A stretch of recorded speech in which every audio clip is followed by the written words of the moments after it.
Well, first at 5 here, a major victory for top West Virginia state officials in one of the nation's most closely watched transgender rights cases. The U.S. Supreme Court has upheld the Save Women's Sports Act, which restricts girls' school sports to athletes born female.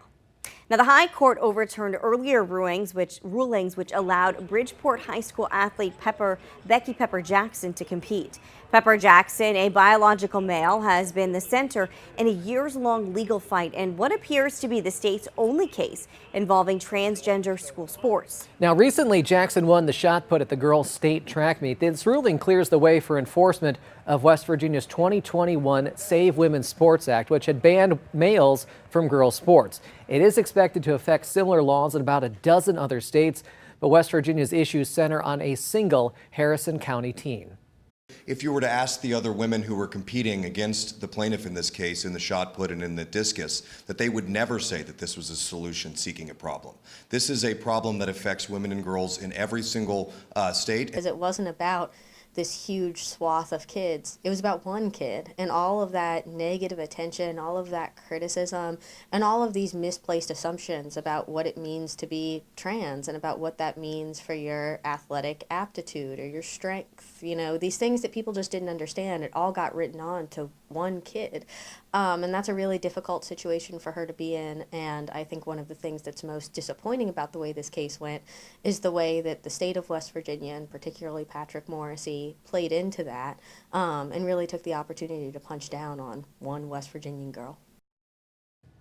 So the ACLU, which represented Jackson, called the decision a devastating setback for transgender students and vowed to continue fighting similar cases.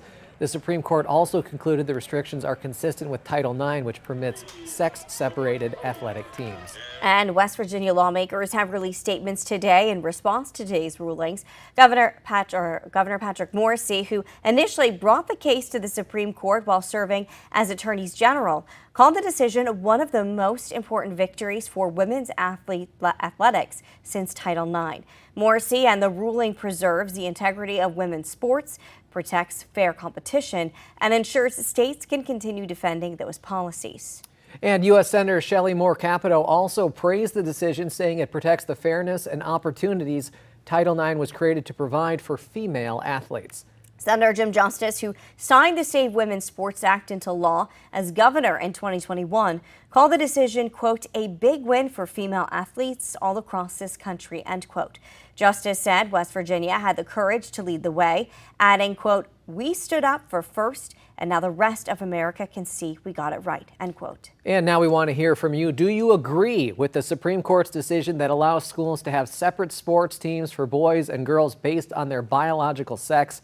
To answer that question, just open up your camera on your phone, scan the QR code, and vote on our website. We'll have those results for you tomorrow on 8 News at noon.